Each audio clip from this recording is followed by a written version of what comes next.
సముద్ర పొడ్డున టూరిజం వద్దా? ఖచ్చితంగా కావాలి.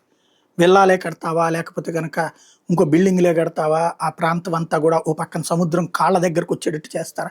ఎలా కొత్తవి పెడితే అట్లాగే సరదాగా ఉంటది, సంతోషంగా ఉంటది. కాకపోతే సముద్రానికి సంబంధించినటువంటి ఈ సంతోషం కోసం అని చెప్పేసేసి మత్స్యకారుల జీవితాలతో చెలగాటమాడకూడదు గదా! ఆ మధ్యన ఒక 2 నెలల క్రితమో, 3 నెలల క్రితమో నేను పేపర్‌లో చూసాను. అప్పుడు అనుకున్నా ఏంటో ఇదేందో అయ్యాక మాట్లాడదాంలే అని.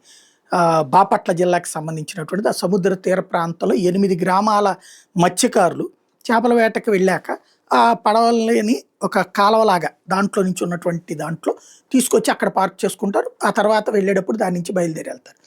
అది సముద్రంలోకి వెళ్ళేటటువంటి పాయ ప్రాంతంలో క్లోజ్ చేసేసి అక్కడ ఈ రిసార్ట్‌లు కడుతున్నారు. ఏదైతే టూరిజం రిసార్ట్‌లు, టూరిజానికి ప్రైవేట్ రిసార్ట్‌లు అది స్థానికంగా ఉన్న అధికార పక్షం వాళ్ళు కడుతున్నారంటూ అప్పుడు మత్స్యకారులు ఆందోళనకి దిగితే, అప్పుడు వీళ్ళేం చేశారు, స్ట్రెయిట్‌గా కాలవ ఉండేది కాకుండా వంకర పెట్టారట. ఇట్లా వెళ్ళేటటువంటి దాని నుంచి ఇట్లా వచ్చి ఇట్లా వెళ్ళారు. అట్లా కష్టం అని చెప్పేసి వాళ్ళందరూ కూడా ఆందోళనకు దిగారు. లేదు లేదు అది సరి చేస్తామని అప్పుడు కలెక్టర్ చెప్పారు అన్నటువంటిది కూడా పేపర్‌లో కూడా చదివాం. మత్స్యకారుల ఆందోళనకు స్పందించి కలెక్టర్ ఇట్లా అని. 2 నెలలు అయిపోయింది, 3 నెలలు అయిపోయింది.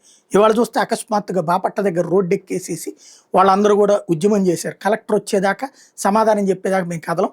మా మత్స్యకారులకు సంబంధించినటువంటి కాలువని ఎవడో ఎట్లా కబ్జా చేసేస్తారు, ఎలా స్ట్రైట్‌గా ఉండాల్సిన కాలువని వంకర వంకరగా ఎట్లా తిప్పుతారు అన్నటువంటి ఉద్యమం చేసుకొచ్చారు. ఇంతకీ అసలు ఇది ప్రభుత్వానికి పడుతోందా? లేదా? ఇది ప్రభుత్వానికి తెలియక జరిగిందా? తెలియక జరిగిందా? ఒకసారి తేల్చుకోవాల్సిన అవసరం ఉంది.